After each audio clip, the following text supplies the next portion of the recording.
ভিডিওটি দেখার আগে সবার কাছে ছোট্ট একটি রিকোয়েস্ট করতে চাই, প্লিজ প্লিজ প্লিজ যারা ভিডিওটি দেখবেন সবাই একটা করে সাবস্ক্রাইব করে দিবেন।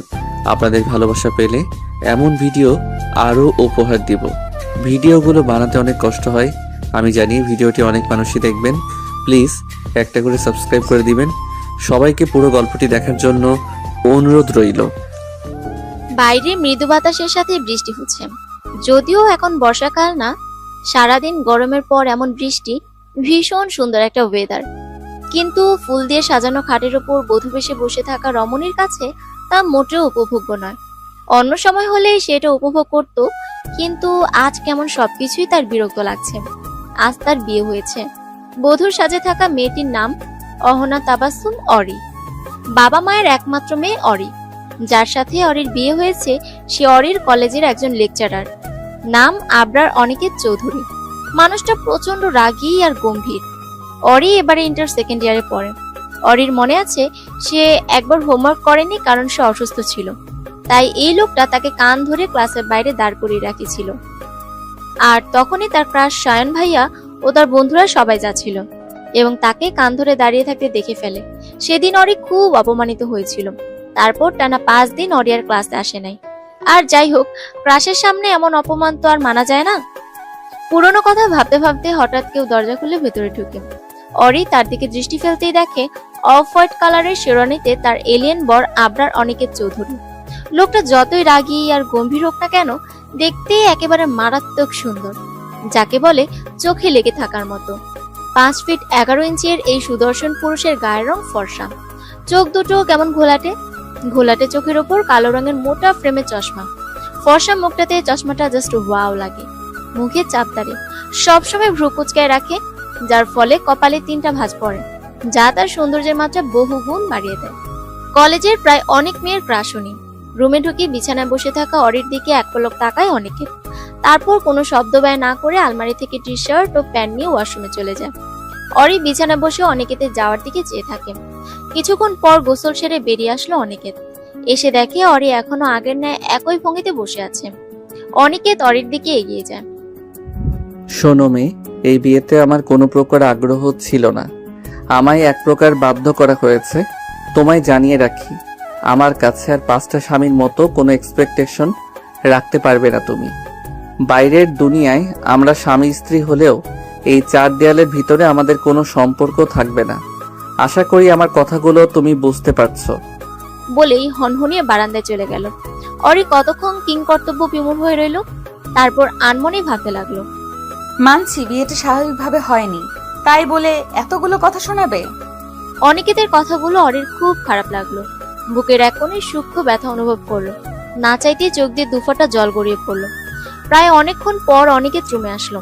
ততক্ষণে অরি বিছানার একপাশে গুটিসুটি মেরে শুয়ে আছে। অনিকেত সময় ব্যয় না করে বিছানায় শুয়ে বাতি নিভিয়ে দিল। অতঃপর ভাবতে ভাবতে গভীর ঘুমে তলিয়ে গেল। সকালে সূর্যের আলো চোখে পড়তে ঘুমেরা অরির থেকে বিদায় নিল। আড়মোড়া ভেঙে দিয়ে বিছানায় বসে পুরো রুমে চোখ বোলালো অরি। অরি দেখলো অনিকেত রুমের কোথাও নেই। তারপর মনে পড়লো অনিকেত তো কাল বারান্দায় চলে গিয়েছে আর রুমে ফেরেনি। অতঃপর তপ্ত শ্বাস ফেলে ফ্রেশ হতে চলে গেল। ওয়াশরুম থেকে বেরিয়ে এসে অরির চক্ষু চড়ক গাছ। এটা রুম নাকি অন্য কিছু? কোথাও কোনো জিনিস অগোছালো নেই, প্রত্যেকটা জিনিস কি সুনিপুণ ভাবে সাজানো। অনুবীক্ষণ যন্ত্র দিয়ে দেখলো একটা ধুলোর কণা পাওয়া যাবে কিনা সন্দেহ। রুম দেখেই বোঝা যাচ্ছে এটা ওই গম্ভীর এলিয়েনটার রুম। এটাকে কি রুম বলে? রুম হবে অরির রুমের মতো। বিছানার এক পাশে কাপড়ের স্তূপ, অন্য পাশে বই খাতা, খাটের নিচে খেয়ে শেষ করা চিপস, চকলেট আর চানাচুরের প্যাকেট। এগুলোই তো আদর্শ রুমের বৈশিষ্ট্য, তাই না? তা না করে কেমন সবকিছু গুছিয়ে রেখেছে। রুম তোমার আর চিন্তা নেই, অরি ইজ কামিং। এখন তোমায় যে করেই হোক আদর্শ রুমে পরিণত করব। নেহাতি অরির মনটা অনেক বড়, তাই তো নিজ দায়িত্বে নিয়ে কাজটা করবে। অরি এবার সশব্দে বলে উঠলো, এ হে অরিকা বাঁচান, আর মেয়েরা বাঁচান হি মেয়েরা সাহস। পুরো রুমটা খুঁটিয়ে খুঁটিয়ে দেখছে অরি। হঠাৎ কেউ দরজায় কড়া নেড়ে বলল, ভাইয়া ভাবি ভিতরে আসবো? আসুন। অরি সময় ব্যয় না করে ডাকলো। অরির ডাক শেষ হওয়া মাত্রই রয়ে শুয়ে দুজন মেয়ে রুমে প্রবেশ করলো। একজন অরির চাচা শ্বশুরের মেয়ে আমেনা, আর অন্যজন অরির একমাত্র ভাসুরের স্ত্রী দিয়া। দুজনকেই অরির বিয়ের পর দেখেছে। মূলত ওরাই অরিকে বাসর ঘরে দিয়ে গেছে। ওরা ঘরে ঢুকে দেখলো অনিকেত ওখানে নাই। তাই দিয়া অরিকে জিজ্ঞেস করলো। অনিকেত রুমে নেই। অরি কিছুটা দ্বিধা নিয়ে উত্তর দিল। না, আমি ঘুম থেকে ওঠার পর থেকে ওনাকে দেখতে পাইনি। ওহো, ভাইয়া তো প্রতিদিন এই সময় জগিং এ যায়। এই যে নতুন ভাবি, তা কেমন কাটলো আপনার ফার্স্ট নাইট? খানিকটা সুর দিয়ে বলল আমেনা।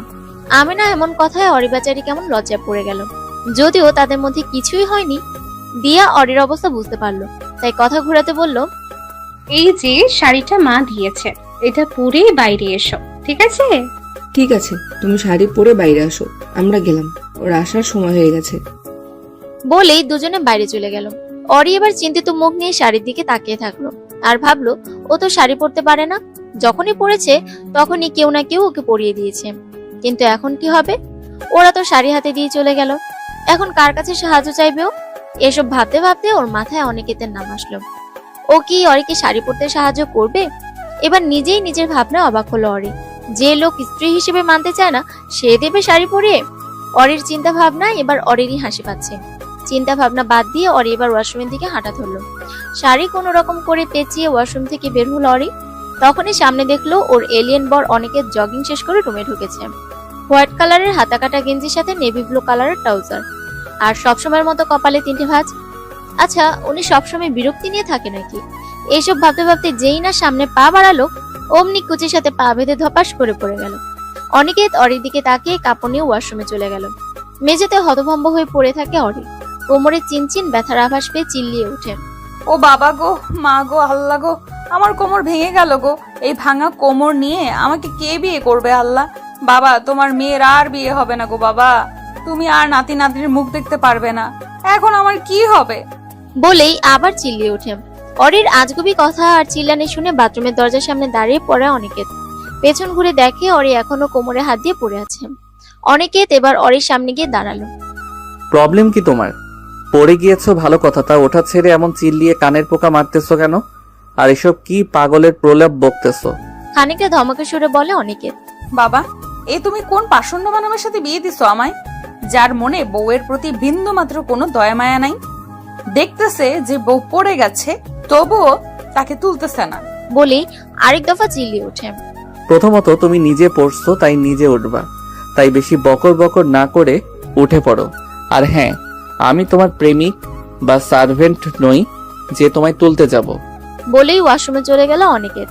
অরি আস্তে ধীরে উঠে পড়লো। খাটে বসে দেখে পড়ে যাওয়ার দরুন কোনো খানিকটা ছিলে গেছে, জ্বলছে ও একটু, তবুও সেদিকে পাত্তা না দিয়ে আবার বিড়বিড় করে বলল।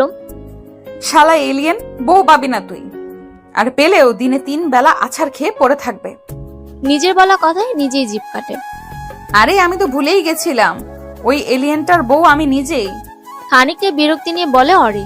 অরির এটি পুরনো অভ্যাস। এর আগে যতবার অনিকেত অরিকে শাস্তি দিয়েছে, ততবারই অরি অনিকেতকে এক গাধা অভিশাপ দিয়েছে। বেচারা অনিকেত যদি অরির দেওয়া অভিশাপগুলো শুনতো, তাহলে নিশ্চিত এতদিন অক্কা পেত। কিছুক্ষণ পর অরি আবার শাড়ি ঠিক করতে লাগলো। কিন্তু কাককে যদি রাজ্য পরিচালনা করতে দেওয়া যায়, সে কি পারবে? অরির অবস্থাও হয়েছে ঠিক তেমনই। বেশ কিছুক্ষণ চেষ্টা করার পর না পেরে খাটে বসলো। এবার নিজের উপরই বিরক্ত হয়ে বলল।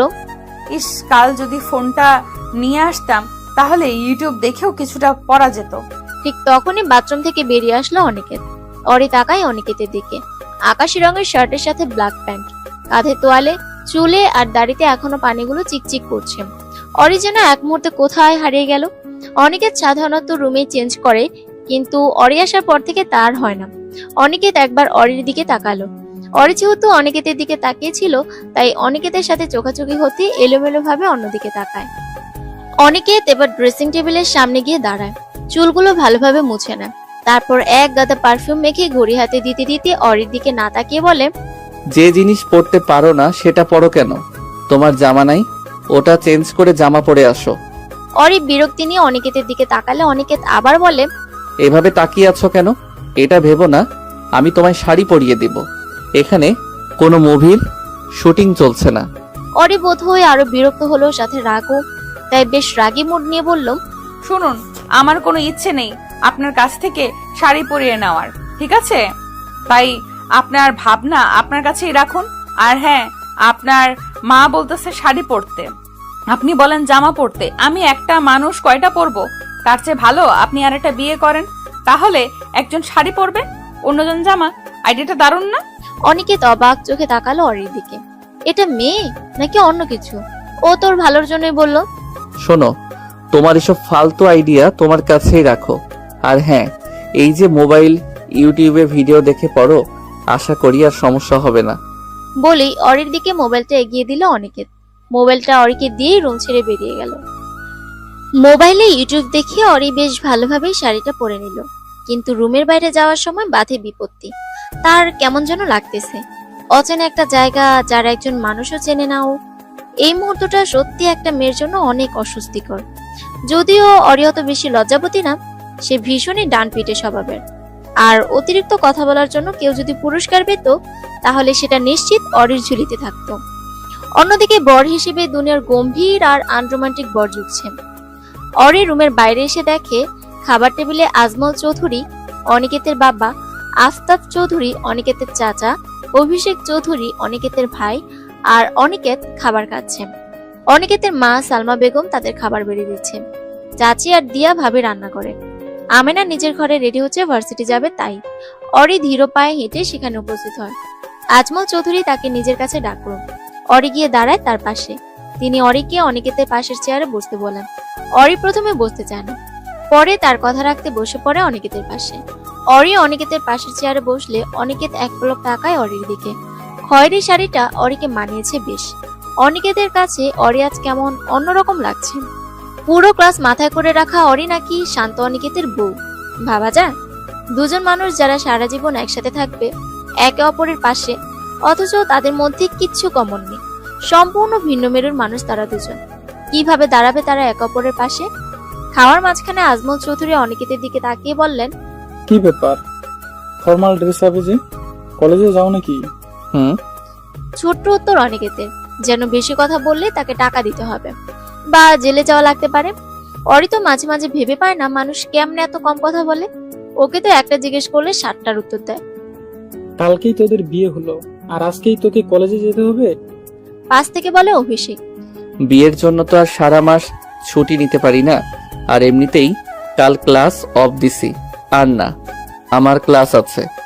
অনিকেতের এমন দায়সারা জবাবে আজমল চৌধুরী যেন আরো ক্ষিপ্ত হলেন। বেশ রাগ নিয়ে বললেন, ক্লাস আছে দেখি কি তুমি ওকে সময় দিতে পারবে না? ভুলে যাও না ও তোমার স্ত্রী, আর তোমার প্রায়োরিটি লিস্টে সবচেয়ে উপরে ও। আমার ওকে সময় দেওয়ার কি আছে? তোমরা তো আছো, দাও ওকে সময়। কথাটা বলেই অনেকের টেবিল ছেড়ে উঠে যায়। এদিকে তাদের এমন বাক বিতর্কে অরি ভীষণ হাসফাস করছিল। অনিকেতের চলে যাওয়ায় আজমল চৌধুরী সালমা বেগমকে ধমক দিয়ে বলে, দেখছো তোমার ছেলে দিন দিন কেমন অসভ্য হয়ে যাচ্ছে। আহা, এত রাগ করছো কেন? ওকে তো একটু সময় দেওয়া দরকার নাকি সবকিছু মানিয়ে নেওয়ার জন্য?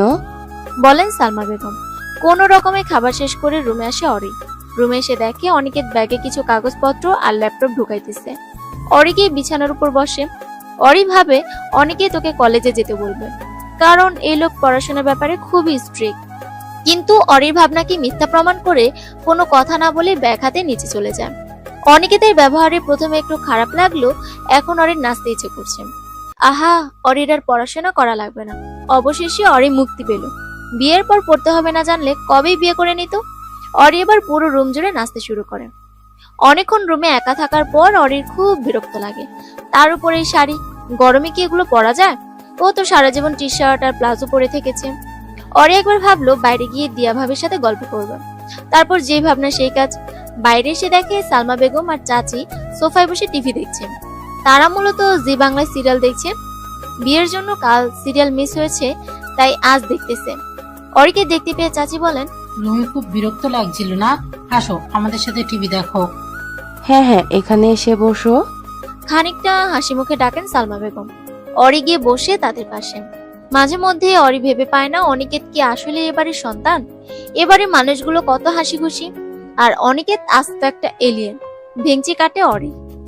আচ্ছা মা, দিয়া ভাবিকে যে দেখছি না, উনি বাড়িতে নেই? সালমা বেগমকে বলে অরি। না, ও একটু কাজে বাইরে গেছে অভিষেকের সাথে। আমি একটু রুমে যাচ্ছি।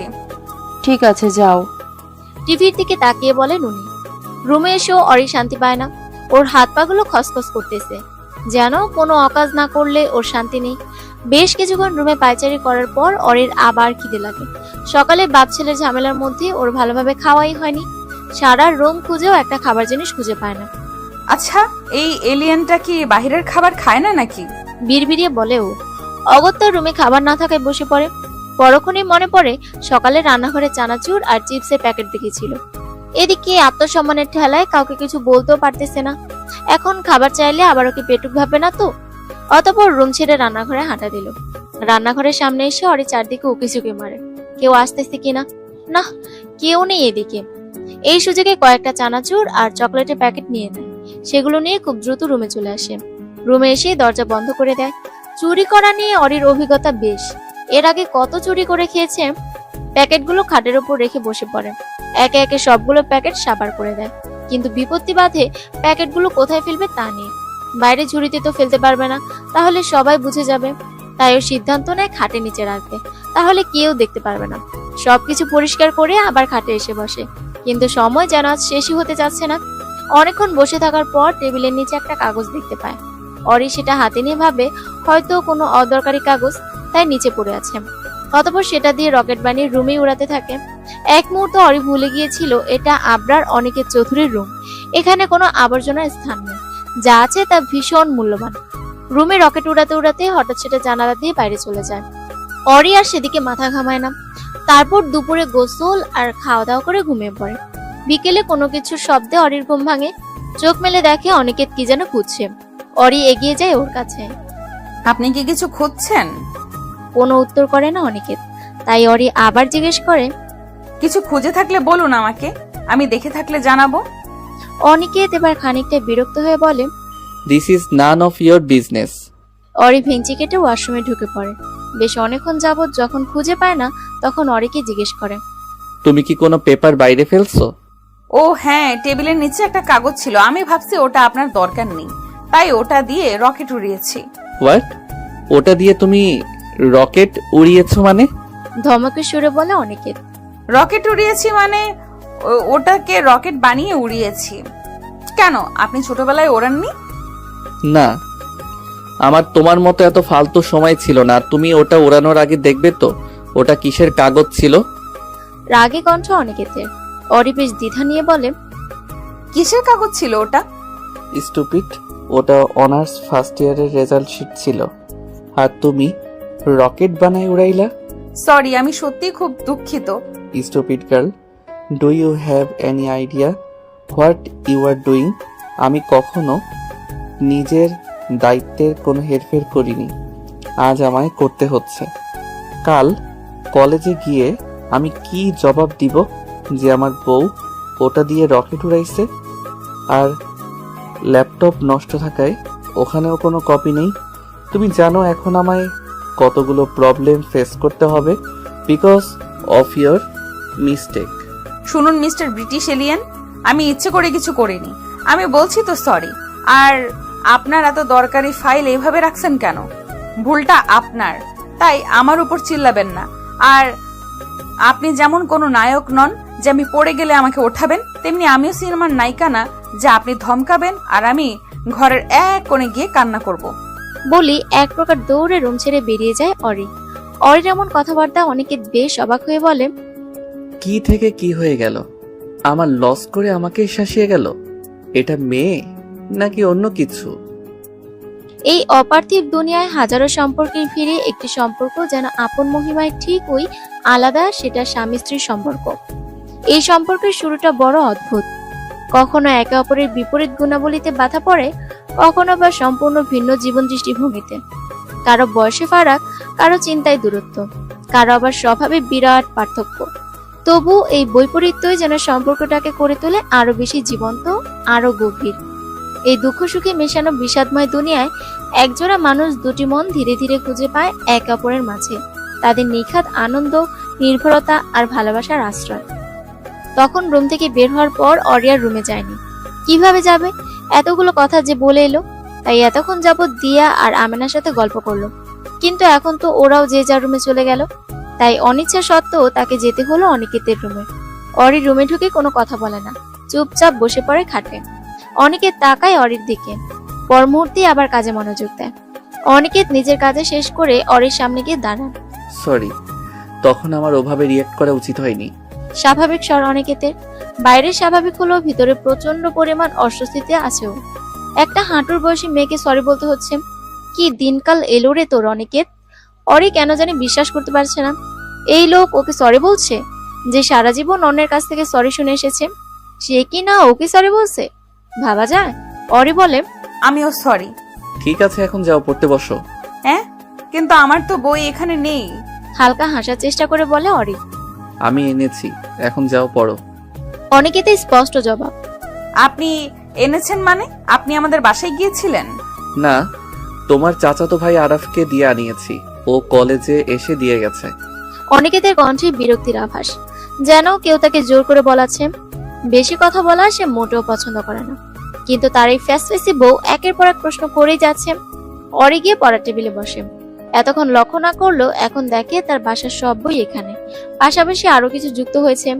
অরি এবার শুকনো ঢোক গিলে। সকালে যে আনন্দে সারা ঘর জুড়ে নেচে বেরিয়েছে, এখন সেই আনন্দ পানিতে ডুবিয়ে দিয়েছে এই এলিয়েনটা। আরে ভাই, বিয়ের পরে পড়তেই যদি হবে তাহলে সকালে কেন বললি না? তাহলে কি অরি এত নাচানাচি করতো? মোটেও না। তখন সে প্ল্যান করতো কিভাবে পড়া থেকে বাঁচা যায়। কিন্তু এখন কি হবে, এই ব্রিটিশ এলিয়েনটা তো ওকে না পড়িয়ে ছাড়বে না। গভীর ভাবনার মধ্যে ডুবে আছে অরি। দেখে যেন মনে হবে বিশ্বের অষ্টম আশ্চর্য আবিষ্কারে ব্যস্ত সে। যে কেউ অরিকে দেখে বলবে সে এখনই নিউটন চাচার চতুর্থ সূত্র উদ্ভাবন করতে যাচ্ছে। অরির এমন ধ্যানমগ্নতা ভাঙে অনিকেতের ডাকে। কি এমন আকাশ পাতাল ভাবতেছো? অরি খানিকটা দ্বিধা ভরে উত্তর দিল, না কিছু না। ভালো, এখন ভাবনা বাদ দিয়ে পড়ো। বলে নিজের ল্যাপটপ অন করে অনিকেত। অরি ইংরেজি বই বের করে খানিকক্ষণ নাড়াচাড়া করে, অতঃপর অনিকেতের দিকে তাকিয়ে বলে, একটা কথা বলি। বলো। পৃথিবীতে ইংরেজির চাইতে চীনা ভাষায় বেশি মানুষ কথা বলে, তাহলে চীনা ভাষার বদলে ইংরেজিকে কেন ইন্টারন্যাশনাল ল্যাঙ্গুয়েজ করা হলো? চীনা ভাষা হলে তো আমি ভালো পারতাম নাকি? উৎসুক চাহনি অরির, যেন তার এই প্রশ্নের উত্তরের মাধ্যমে পৃথিবীর সমস্ত সমস্যা দূর হবে। অরির কথায় অনিকেত খানিকটা ঠাট্টার স্বরে বলে, গাধা একটা, ইংরেজি পারে না আবার আসছে চীনা ভাষা, নাকি উনি পারবেন? তোমায় চীনা ভাষা পড়তে বা লিখতে দিলে তো ভাষার মায়েরে বাপ করে ছাড়বা। শুনুন, আগে নিজের লিঙ্গ ঠিক করুন, তারপর আমায় জ্ঞান দিতে আসবেন। হ্যাঁ, নিজের মাতৃভাষা ঠিক নাই, আবার আসছে আমায় জ্ঞান দিতে। অনিকেত বড় বড় চোখ করে তাকায় অরির দিকে, তারপর চিল্লিয়ে ওঠে, হোয়াট? হ্যাঁ পারেন তো, শুধু ইংরেজি বকতে। আর ওটা গাধা হবে না, গাধি হবে। গাধা ছেলেদের বলে, আর আমি একটা মেয়ে, বুঝেছেন? একটা গালিও ঠিক মতো দিতে পারে না। Just shut up. অনিকেতের দিকে তাকিয়ে ভেঙচি কাটে অরি, তারপর আবার মুখ গুজে বইয়ের মধ্যে। অরি বরাবরই ফাঁকিবাজ মেয়ে, এসব পড়াশোনার ধার সে কোনো কালেই ধারতো না। ওর মা পড়তে বসতে বললেই শুরু হতো তালবাহানা। অরির কোনো প্রাইভেট টিচারই 2 দিনের বেশি টিকতে পারেনি। কিন্তু এই ব্রিটিশ এলিয়েনটার কাছ থেকে রক্ষা পাবে কি করে? ইংরেজি বই হাতে নেয় অরি। আজ অব্দি কলেজের কোনো পরীক্ষায় ইংরেজিতে পাশ করতে পারেনি। এই নিয়ে অনেকে তোকে কম সম অপমান করেনি, কিন্তু অরি তো অরি, যাই হয়ে যাক সে পড়বে না তো পড়বে না। মাঝে মধ্যে অরি ভাবে ও কিভাবে এসএসসিতে পাশ করেছে, এটা ওর কাছে মিরাকেল ছাড়া কিছুই না। ইংরেজি বইয়ের পাতা উল্টাতে উল্টাতে অরি ভাবে, আচ্ছা, আমি যদি ইংরেজিতে ফেল করি তাহলে আমার এলিয়েন জামাইটাও কি কলেজে গিয়ে বলবে আমার বউ কিভাবে ইংরেজিতে ফেল করে? হ্যাঁ, যে মেয়েকে আমি সারা দিন ইংরেজিতে ঝাড়ি দেই সে কিভাবে ইংরেজিতে ফেল করে? কথাটা ভেবেই কুটি কুটি হেসে ওঠে অরি। একসময় শব্দ করে হেসে দেয় ও। অনেকে তার ঘোলাটে আঁখি যুগল নিয়ে তাকায় অরির দিকে। কি সুন্দর মেয়েটার হাসি, দেখতেও মন্দ নয়, বরং একটু বেশি সুন্দর। সবসময় কেমন আমোদ উল্লাসে মেতে থাকে, যেন সুখীনতার পড়া নেই তার মধ্যে। কিন্তু অনিকেতের যে ভয় হয় এই প্রাণবন্ত তাকে, ভয় হয় চঞ্চলবতীকে হারানোর, ভয় হয় আবারও ঠকে যাওয়া। সে চায় না তার অতীতের দিনগুলো আবারও ফিরে আসুক। আর তার এই ভয় অরির জন্য তার মনে জন্ম নেওয়া অনুভূতিগুলোকে গ্রাস করে ফেলে। সে আর কারো প্রতি দুর্বল হতে চায় না, তাই তো এই অনুভূতিহীন কঠিন মানবের রূপ ধারণ। কিন্তু মানুষ চাইলেই কি আর অনুভূতি থেকে পালাতে পারে? হয়তো ক্ষণিকের জন্য নিজের অনুভূতিগুলোকে লুকিয়ে রাখে বা অস্বীকার করে, কিন্তু তা কখনোই দীর্ঘস্থায়ী হয় না। এই লুকায়িত অনুভূতিগুলো জমতে জমতে পাহাড় সমান হয়ে ঠিকই প্রকাশ পায়। সকালে ভোরের আলো ফুটে পৃথিবীতে প্রবেশ করতেই শুরু হয় মানুষের ব্যস্ততম জীবন। সবাই ছুটে চলে নিজেদের কর্মক্ষেত্রে। গাছের পাখিরাও যেন এর ব্যতিক্রম নয়। ওরাও নিজেদের খাবারের সন্ধানে বেরিয়ে পড়ে, সাথে তাদের কিচিরমিচির শব্দে মানুষকে ডেকে তোলে। এই যান্ত্রিকময় জীবনে আমরা প্রতিনিয়ত দূরে সরে যাচ্ছি প্রকৃতির থেকে।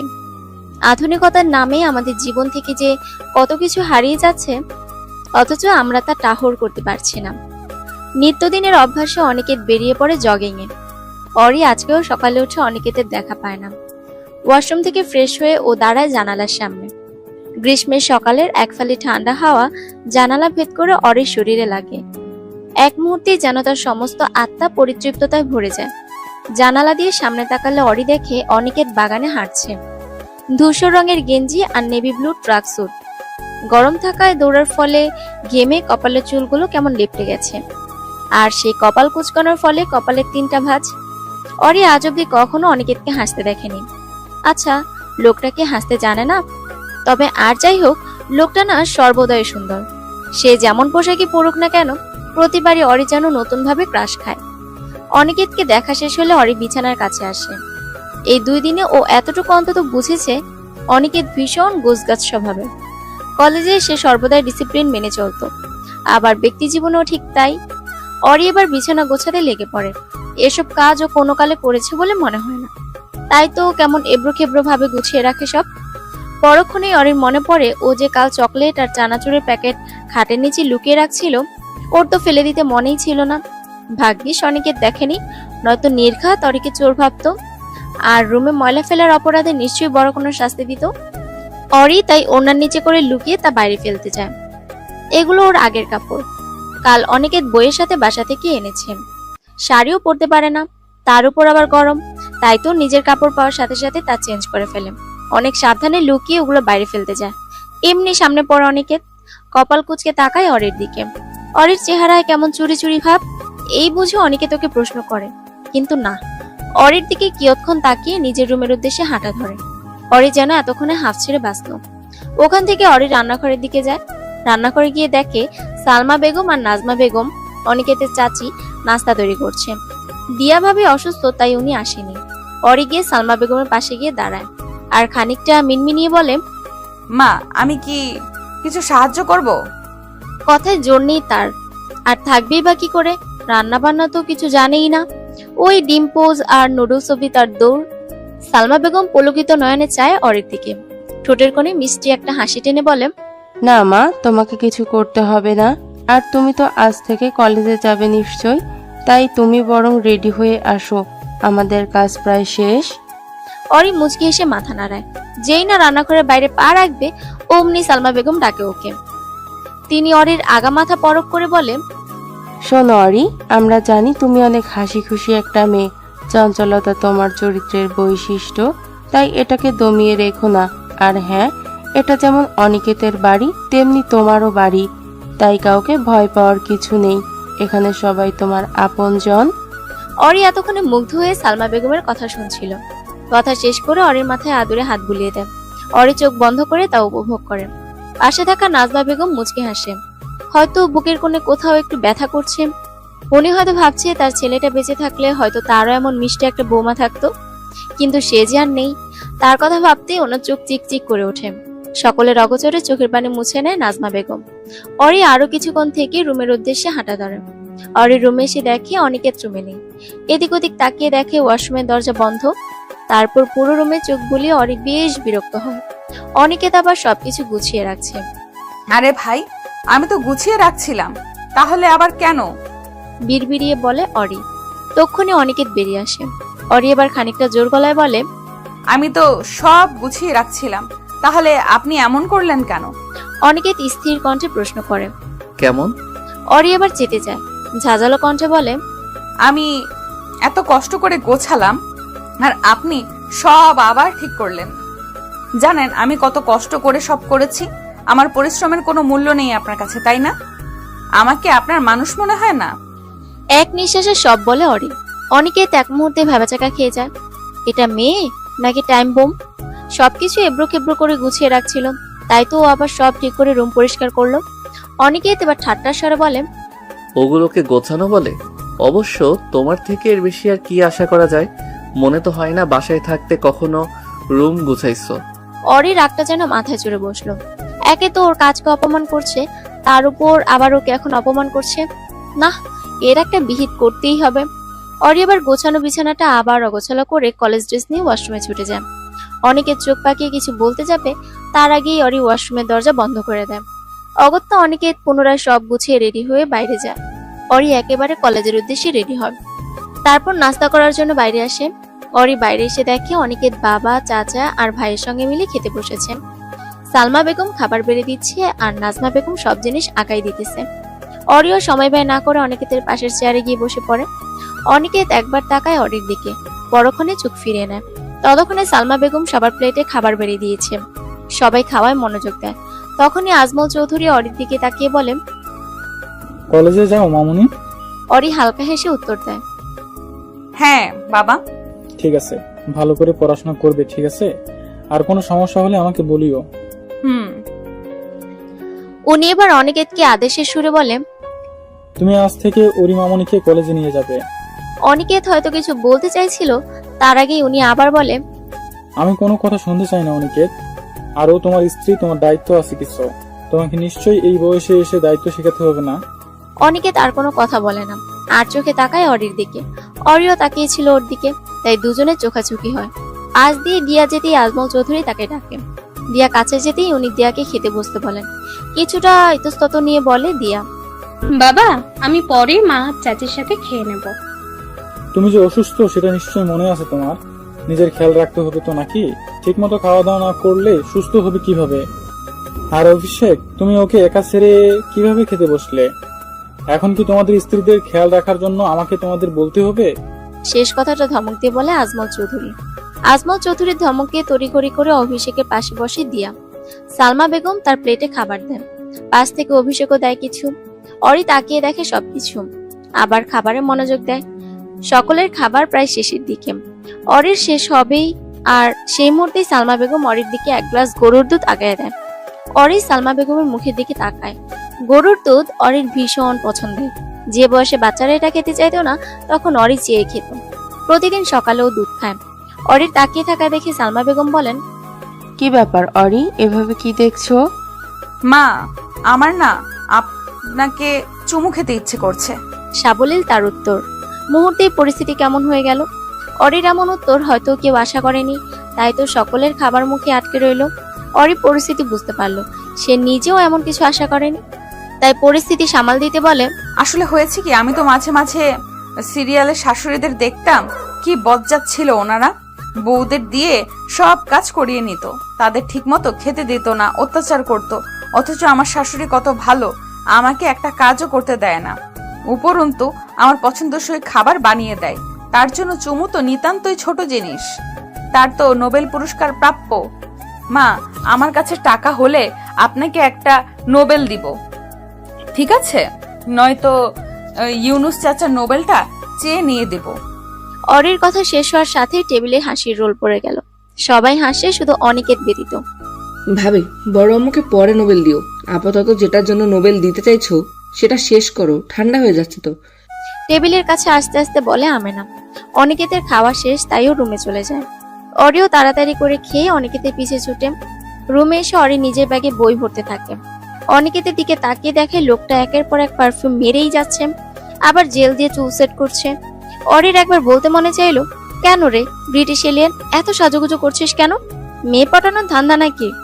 মেয়েগুলো এমনিতেই কেমন ক্যাবলার মতো চেয়ে থাকে, তার উপর এত সাজলে আবার তুলে না নিয়ে যায়। এই জামাইটাকে না নিয়ে হয়েছে যত ঝামেলা। অরির মনে ইচ্ছে জাগলো অনিকেতের চুলগুলো এলোমেলো করে দিতে, কিন্তু আপাতত নিজের ইচ্ছেকে মূল্যায়ন করলো না ও, কারণ জানে এখন কিছু করতে গেলে রাম ধমক খেতে হবে। তাই তো নিজের ইচ্ছাকে দমন করে ব্যাগ নিয়ে বেরিয়ে পড়লো। গেটের কাছে এসে অরি দাঁড়িয়ে অপেক্ষা করছে অনিকেতের জন্য। অনিকেত বাইক আনতে গ্যারেজে গেছে। অনিকেত বাইক নিয়ে অরির কাছে থামায়।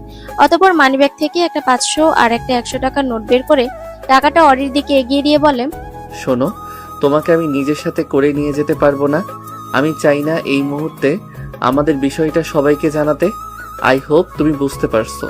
আর বাবাকে বলতে চাইছিলাম, বাট উনি আমার কথা শুনবার প্রয়োজন মনে করে নাই।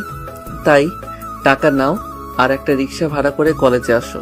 হ্যাঁ, ঢং কত, আমি তোমাকে নিজের সাথে নিতে পারবো না। তা আমাকে কেন নিবি রে এলিয়েন? আমাকে নিলে তো আর মেয়েরা তোর দিকে তাকাবে না। নিজেকে আর সিঙ্গেল দাবি করতে পারবি না, ঠাডা পড়বে তোর বাইকে আর তোর যৌবনে। আগের কথাগুলো মনে মনে বললেও মুখে বলে।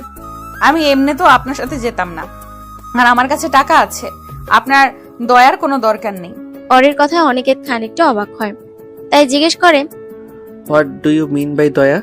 কিছু না বলেই সামনের দিকে হাঁটা ধরে অরি। মুহূর্তেই অনিকেতের মাথা গরম হয়ে যায়। এই মেয়েটা না বেশি কথা বলে। বাইক স্টার্ট দিয়ে সামনে এগোয় ও। কিছুটা গিয়ে আবার একটা রিক্সা নিয়ে ফেরত আসে। ওঠো। আদেশের স্বরে বলে অনিকেত। লাগবে না, আমি নিজে এই রিক্সা খুঁজে যেতে পারবো। তোমার কাছে আমি অনুমতি চাইনি, উঠতে বলেছি উঠো। আর তোমার জন্য আমি কলেজে লেট করে যেতে পারবো না। অনিকেত ধমক দিয়ে বলে।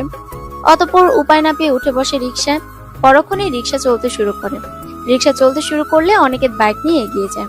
অরি রিক্সায় বসে অনিকেতের যাওয়ার দিকে তাকিয়ে থাকে। কিছুক্ষণেই অনিকেত বাইক নিয়ে চোখের আড়ালে চলে যান। অরি ভাবে, তাদের সম্পর্ক কি কখনো ঠিক হবে? সে কি কখনো বাইকের ওই পেছনের সিটে বসতে পারবে? অনিকেত কি কখনো কি স্ত্রী বলে মেনে নেবে?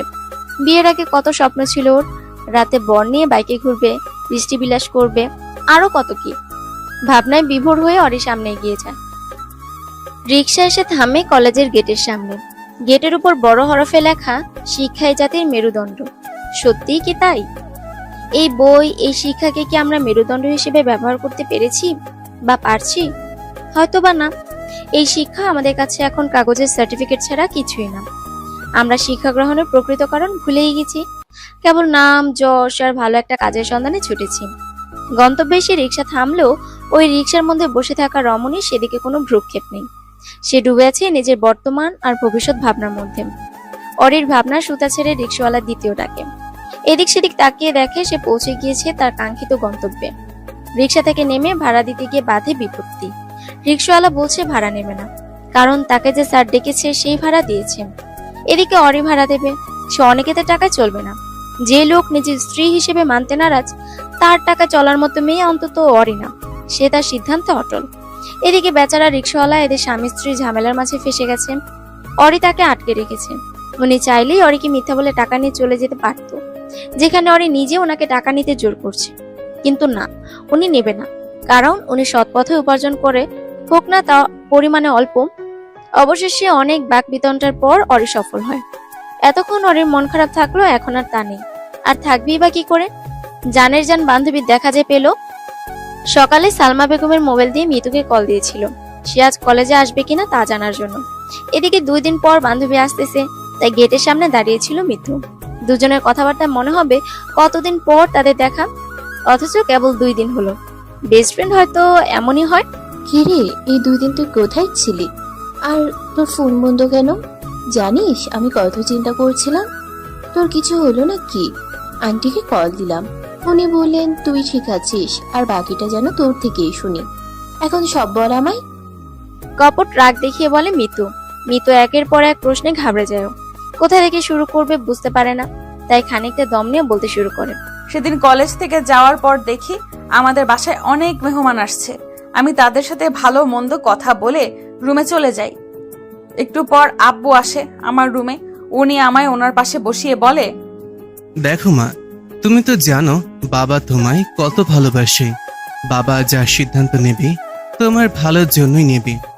বাবার মুখে এমন কথা শুনে আমি খুব ঘাবড়ে গিয়েছিলাম। উনি আমার মাথায় হাত বুলিয়ে বলে আমাকে নাকি আজকেই বিয়ে করতে হবে। কিছু করার নেই, সেদিন বাবার মুখের দিকে চেয়ে আমিও কিছু বলতে পারিনি। তারপর সেদিন আমার বিয়ে হয়, আর এখন আমি শ্বশুর বাড়িতে থাকি। কিন্তু সবচেয়ে মজার কথা কি জানিস? মিতু আগ্রহ স্বরে শুধায়। কি? ইতস্তত ভাবে জবাব দেয় অরি। অনিকেত স্যার আমার জামাই। অরির কথা শেষ হওয়ার সাথে সাথে গগন বিদারক চিৎকার দেয় মিতু। তার চিৎকার যেন গাছের কাকগুলো উঠতে শুরু করেছে। মিতুর অবস্থা দেখে মনে হবে যেন কঠিন আশ্চর্যজনক কিছু শুনল। অবশ্য আশ্চর্য হওয়ারই কথা। কলেজের সবচেয়ে রাগী, গম্ভীর আর ডিসিপ্লিন মেনে চলা স্যার নাকি অরির হাজব্যান্ড।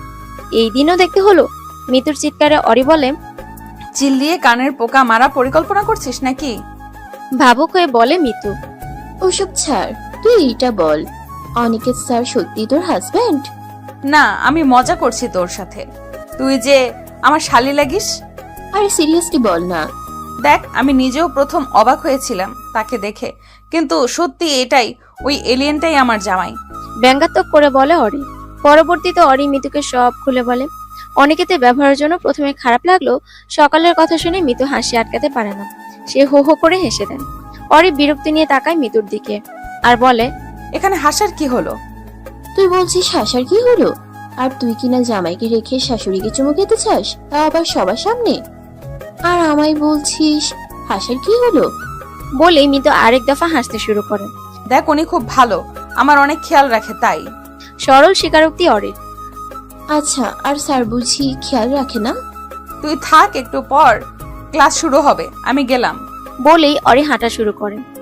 আরে থাম, ক্লাস তো আমারও আছে, আমিও তো যাব নাকি? অরির পিছে যেতে যেতে বলে মিতু।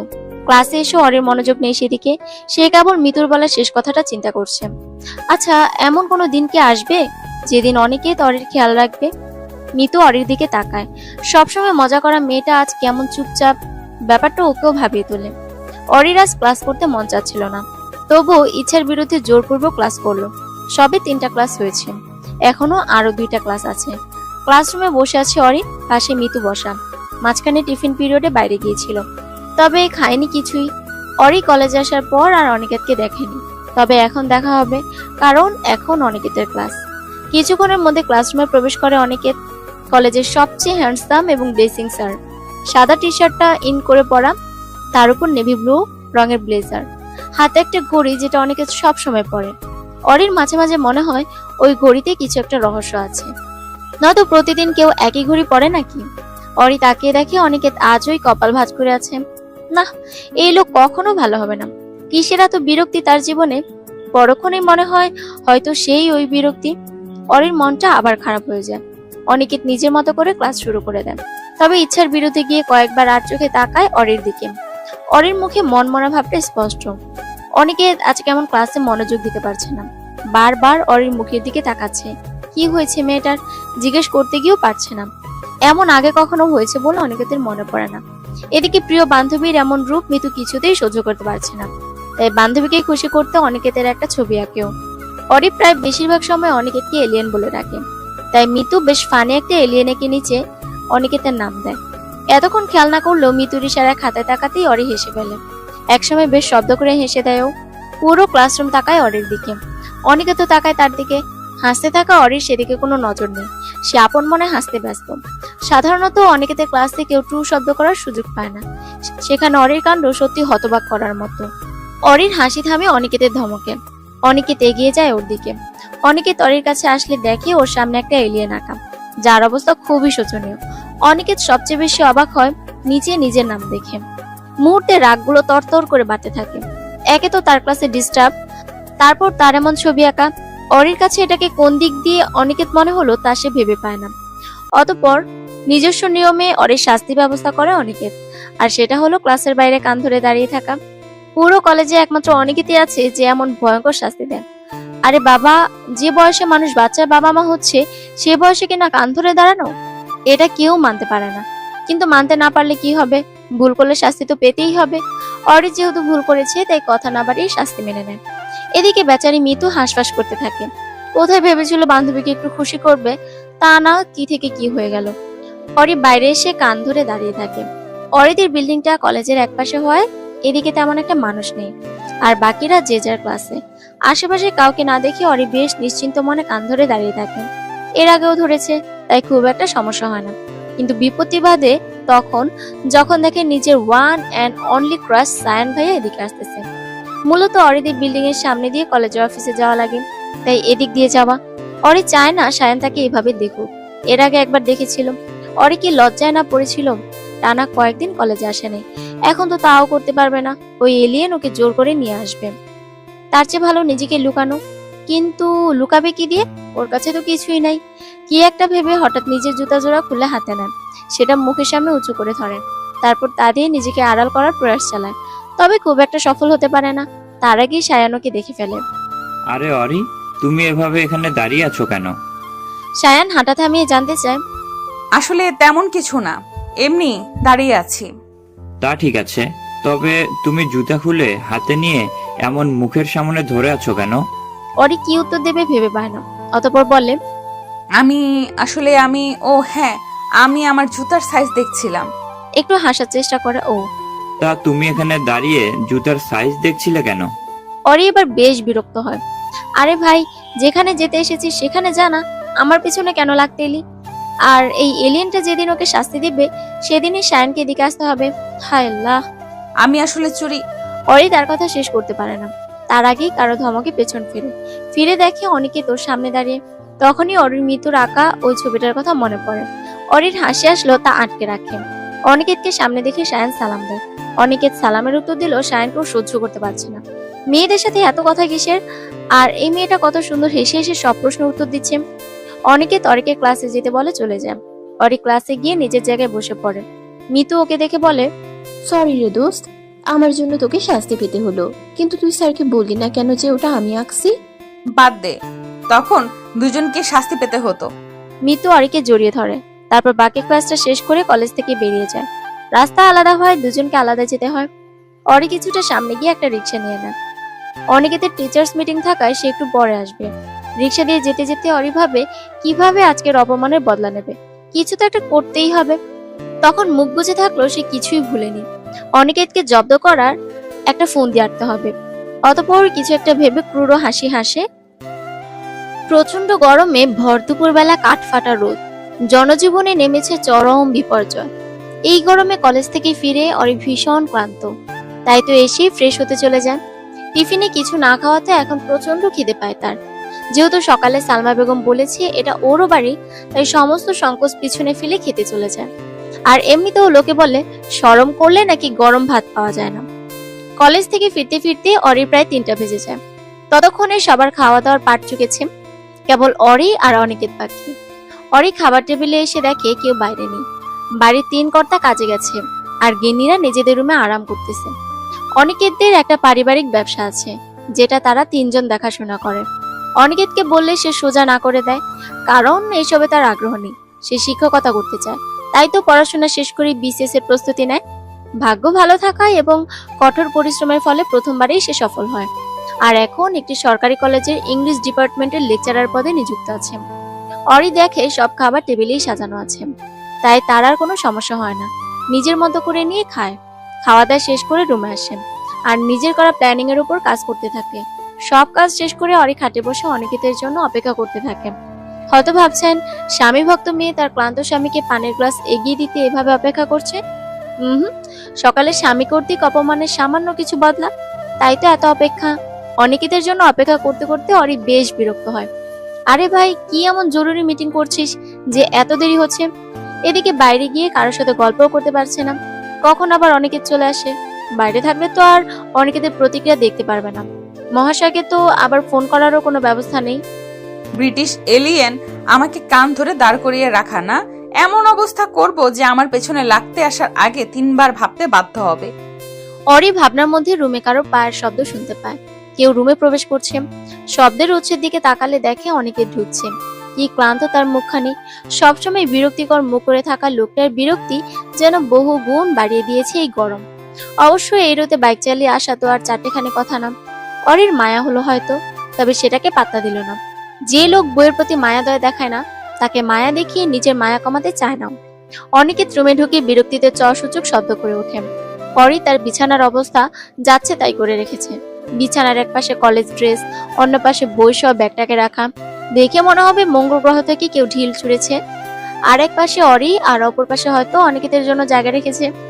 অগোছালো অনিকেতের প্রচন্ড অপছন্দের, অথচ এই মেয়েটা সবসময় রুমটাকে এলোমেলো করে রাখে।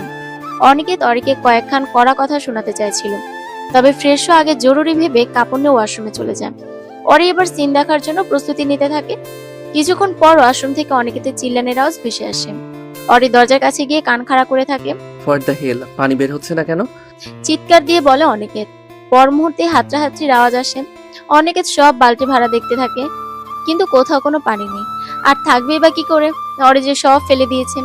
অতঃপর দরজা খুলে বাইরে আসে। অরির দরজার সামনে থাকায় দুজন খুব কাছাকাছি চলে আসেন। টিভির নায়ক নায়িকাদের মতো তাদের এই মুহূর্তটাও অনেক রোমাঞ্চকর হতে পারত, তবে অনিকেতের মুখে লেগে থাকা গোবরের গন্ধে টিকতে পারে না। সাথে সাথে ছিটকে দূরে সরে যায়। ওয়াশরুমে কল দিয়ে পানি আসছে না কেন? অনিকেত জানতে চায়। অরি ভাবলে সে উত্তর দেয়, আমি কিভাবে জানবো? অনিকেত দাঁত কিটমিট করে তাকায়। গোবরের গন্ধে অরির গা গুলিয়ে আসে। অনিকেতের অবস্থাও দেখার মতো। বেচারার সারা মুখ জুড়ে গোবরের বিচরণ। ভালো করে চোখ মেলতেও পারছে না সে। অনেক কষ্টে চোখ মেলে তাকায় অরির দিকে। তারপর দাঁত চিবিয়ে বলে, আমার ফেস ওয়াশে গোবর আসলো কিভাবে? আপনি গোবর মেখেছেন? আগে একটু সুন্দর হওয়ার জন্য গোবর মেখেছেন। মানলাম আপনি না হয় এলিয়েন, কোনো কিছু আপনার স্বাভাবিক না, তাই বলে আপনি গোবর মাখবেন? ছি! বলেই নাক ছিটকায় অরি। তারপর মুখে এমন একটা ইনোসেন্ট ভাব ফুটিয়ে তোলে যেন ভাজা মাছ উল্টিয়ে খেতে পারে না। সে এমন এক নিষ্পাপ বাচ্চা যে গোবর ধরা তো দূর, কোনোদিন দেখনি। অথচ অনিকেতের ফেস ওয়াশের ভিতরে সবকিছু বের করে তার মধ্যে গোবর গুলিয়ে ঢুকায়। সকালে অরি কলেজে যাওয়ার সময় দেখেছে একটা লোক 1 বস্তা গোবর দিয়ে গেছে। এগুলো অবশ্য গাছের গোড়ে দেওয়া হবে। তখন রিকশায় বসে অরির মাথায় এই বুদ্ধিটাই আসছিল। গোবর মাখার পর অনেকের যাতে সাথে সাথে তা ধুয়ে ফেলতে না পারে, তাই ওদের বাথরুমের পানির লাইনও বন্ধ করে দিয়েছে। এমনি আর কোথাও পানি রাখে নাই। অনিকেতকে দেখে অরির মনে হলো আজকের জন্য এতটুকুই ঠিক আছে, নয়তো আবার বেশি হয়ে যাবে। তাই অনিকেতকে ওয়াশরুমে পাঠিয়ে পানি আনতে চলে যায়। অরি পানি নিয়ে এসে অনিকেতকে দেয়, আর আসার সময় পানির লাইনও চালু করে। বাড়িতে সবাই এ সময় ঘুমে থাকায় অনিকেতের চিল্লানি কারো কানে পৌঁছায় না। প্রায় অনেকক্ষণ যাবৎ গোসল সেরে বেরিয়ে আসে অনিকেত। ও বাইরে এসে দেখে অরি বারান্দায় দাঁড়িয়ে আছে। ততক্ষণে বিকাল হয়, সেখানে খুব সুন্দর বাতাস বইছে। অরি সেটাই উপভোগ করছে, কিন্তু তার এই সুখ কারো সহ্য হলো না হয়তো। অনিকেতের প্রথম ডাকে ইগনোর করলো, দ্বিতীয়বার আর সাহস হলো না। কেমন গমগমে আওয়াজে ডাকছে তাকে। অগত্যা তাকে রুমে যেতে হলো। সকালে তোমায় শাস্তি দিয়েছি বলে তুমি আমার সাথে এমন করছো না? তুমি আমার ফেস ওয়াশে গোবর দিয়েছো তাই না? গম্ভীর কণ্ঠে প্রশ্ন করে অনিকেত। আমার কিসের ঠাকা যে আপনার ফেস ওয়াশে গোবর দিব? অকপটে সবটা অস্বীকার করে অরি। তাহলে কি ভূতের মা করেছে? আর তুমি ব্যতীত এই রুমে কেউ নেই বা আসেও না। এমনও হতে পারে আপনি অতিরিক্ত সৌন্দর্যের লোভে গোবর কিনে এনেছেন। জাস্ট শাট আপ, একদম ভুলভাল কথা বলবে না। হুঙ্কার ছোড়া অনিকেত। হ্যাঁ পারেন তো, শুধু আমার উপরে চিল্লাতে। মুখ বাঁকিয়ে বলে অরি। আর রুমের এমন অবস্থা করেছো কেন? অরি জানতে চায়। খাটের উপর কাপড়, ব্যাগ এগুলো রাখছো কেন? দেখুন এগুলো আমার অভ্যাস, আর আপনার মা বলেছে এখানে এসে যেন আমি আমার ভালো অভ্যাসগুলো পরিবর্তন না করি। হ্যাঁ এগুলো আমার ভালো অভ্যাস, আপনার সমস্যা হলে সব গুছিয়ে রাখুন।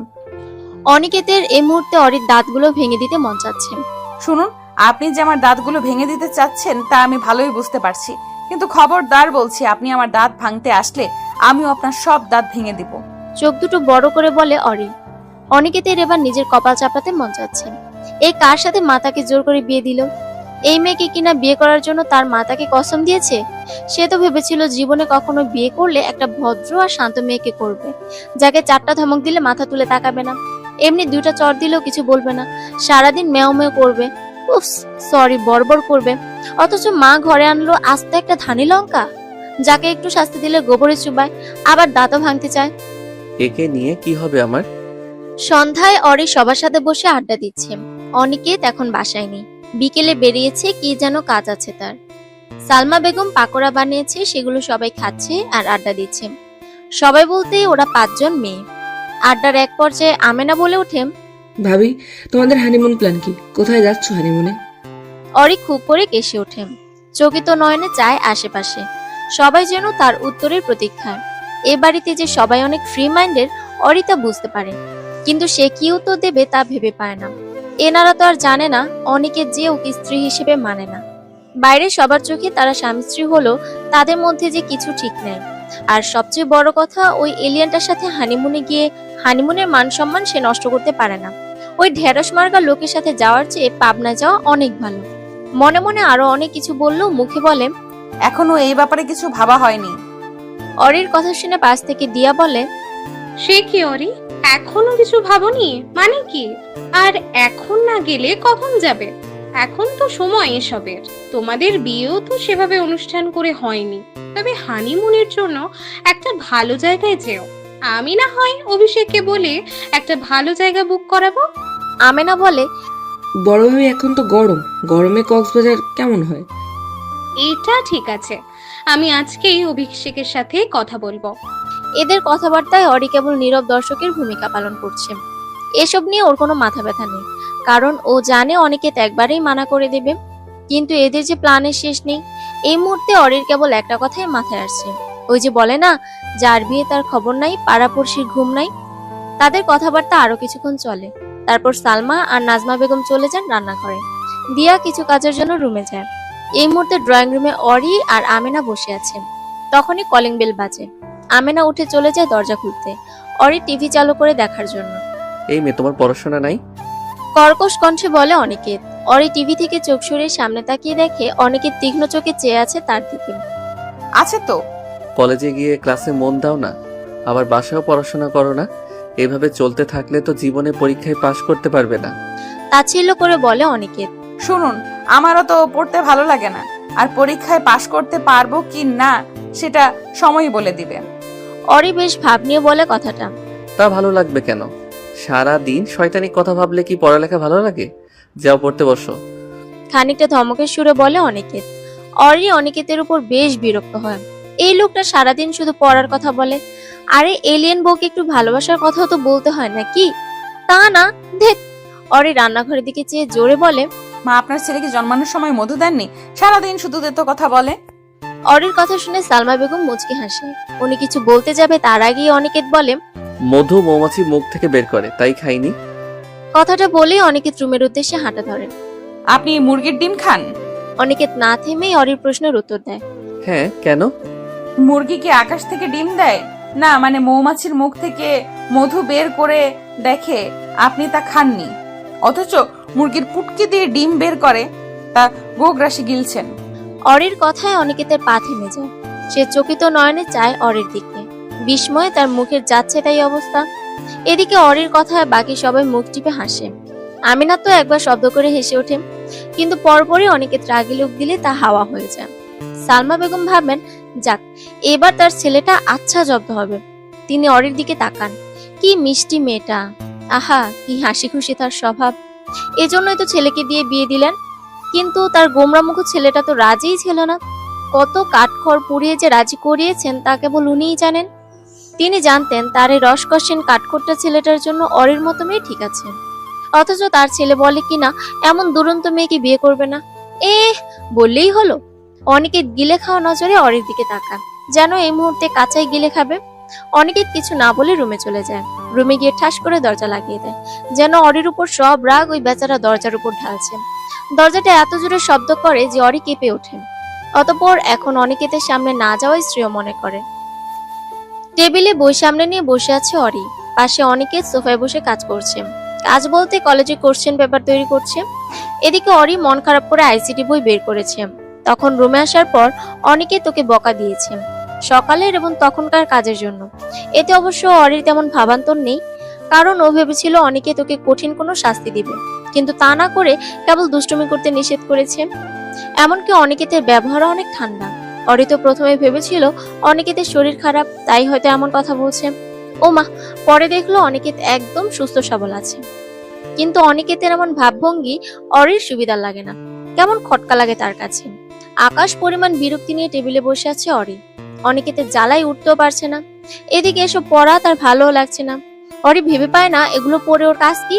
এতদিন শুনে আসলেও 1 1 যোগ করলে 2 হয়, অথচ এই বইয়ে দেওয়া 1 1 যোগ করলে নাকি 10 হয়। এটা কোনো কথা? এই ভুলভাল পড়া কি পড়া যায়? বিয়ে করছে, কত সুন্দর সংসার করবে, বাচ্চা কাচ্চা নেবে, তা না, এই এলিয়েনটা নাকি বউ মানে না। আরে ভাই, যখন মানবেই না তখন বিয়ে করেছিস কেন? আমি তোকে জোর করছি নাকি? তোমার গোপন ছবি ভাইরাল করবো বলে হুমকি দিয়ে তোকে বিয়ে করেছি? তা তো করিনি, তুই তো নিজে গিয়ে বিয়ে করলি। তাহলে এখনো তো কাহিনী কেন? অনিকেতের ন্যায় কপালে 3টা ভাঁজ ফেলে তীক্ষ্ণ চোখে তাকায় অনিকেতের দিকে।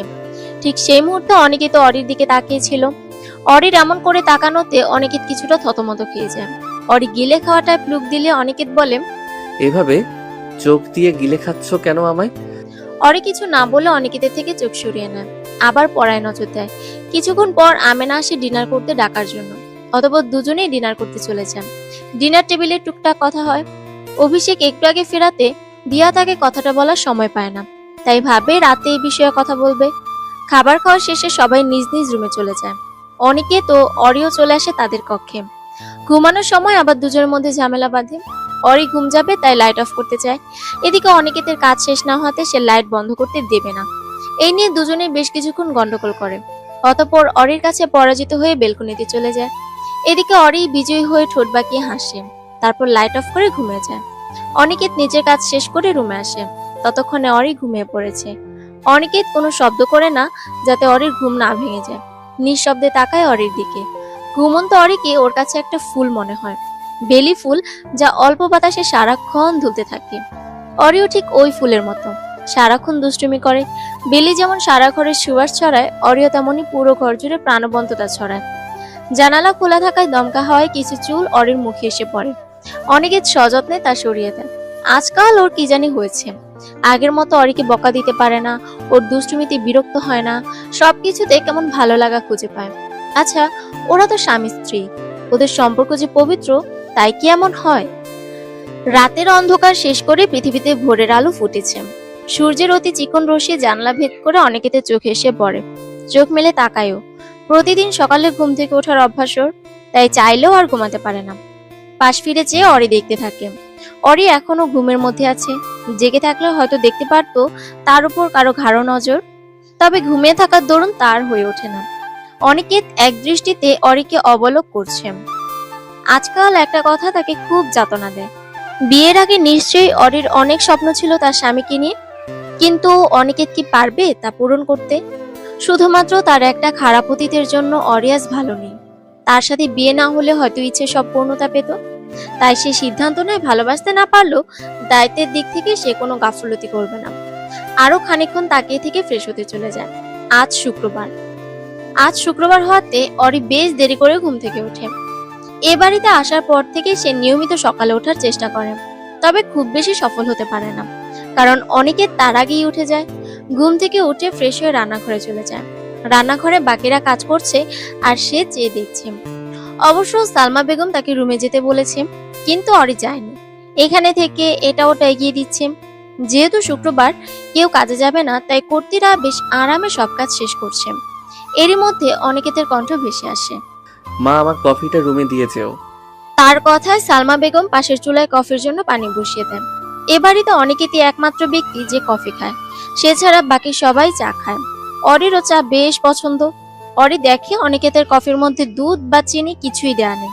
ও ভাবে এই তিতা কফি খেয়েই অনিকেতের মুখ আর মন দুইটাই তিতা হয়ে গিয়েছে। কিছুক্ষণের মধ্যে কফি রেডি করে অরির হাতে দিয়ে পাঠায়। অরিও বাধ্য মেয়ের ন্যায় কফি নিয়ে রুমে চলে যায়। অরি কফি নিয়ে রুমে এসে দেখে অনিকেত মাত্রই শাওয়ার নিয়ে বেরিয়েছে। কলেজ না থাকায় সাদা রঙের একটা গেঞ্জি পরেছে। অরি প্রায় দেখে অনিকেত বেশিরভাগ সময় সাদার মধ্যে কিছু পরে, হয়তো সাদা রং তার পছন্দের। এটা ভেবে মুখ ভ্যাংচায় ও।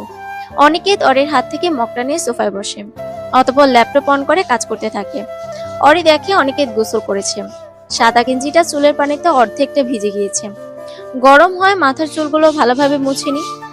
ভেজা চুলে অনিকেতকে দেখতে ভালোই লাগছিল। অনিকেতের থেকে দৃষ্টি সরিয়ে অরি ভাবে একটা মানুষ কিভাবে এত দ্রুত গোসল দিতে পারে। আবার অনিকেতের দিকে তাকিয়ে প্রশ্ন করে, আপনি গোসলের সময় গায়ে সাবান দেননি? অরির প্রশ্নে অনিকেত ভ্রু কুঁচকায়। ল্যাপটপ থেকে চোখ তুলে বলে, দিয়েছি, কিন্তু তোমার এসব আজব প্রশ্ন করার কারণ জানতে পারি? আপনি এত দ্রুত গোসল দিয়ে আসলেন, তাই ভাবলাম হয়তো সাবান দেননি। তো কি সারাদিন নিয়ে গোসল দিতে বলছো নাকি? তা না, ও আমি তো ভুলেই গেছিলাম, আপনি একটা এলিয়েন মানুষ, টুপ করে ঢুকে টপ করে গোসল সারতেই পারেন। ফটর ফটর করে বলে অরি। কি এলিয়েন মানুষ? এটা আবার কি?